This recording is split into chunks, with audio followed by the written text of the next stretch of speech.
Before we put the mat down, we want to make sure that our thumb is ready on the clicker. When we put the mat down, our dog is likely to come over and investigate the novel item. Any interaction with the mat will earn a click. Once we've clicked, instead of feeding the treat directly to our dog's mouth, we will show it to them and toss the treat away from the mat. Because we interrupted their investigation, once they have eaten the treat, they are likely to return to continue checking out the mat.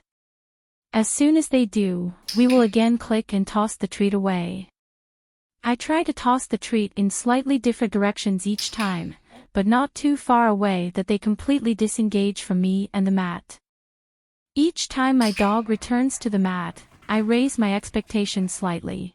At first, all they had to do was sniff or look at it, but then I start requiring at least 1 foot to touch it, and then 2, and then 3, until finally they are stepping on the mat with all 4 feet.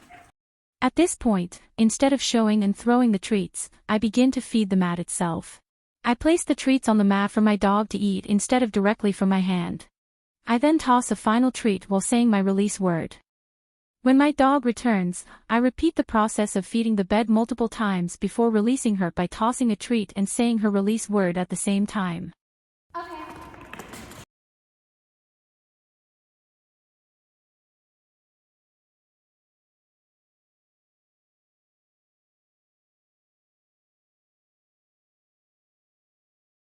After many repetitions of this, I am ready to start adding some distance. I will try taking a step away and then returning to my dog and feeding the mat.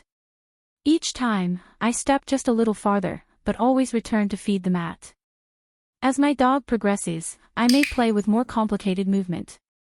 Make sure you are going at your dog's speed, to ensure success as often as possible. No matter how far away from the mat you move, always return and feed the mat before releasing.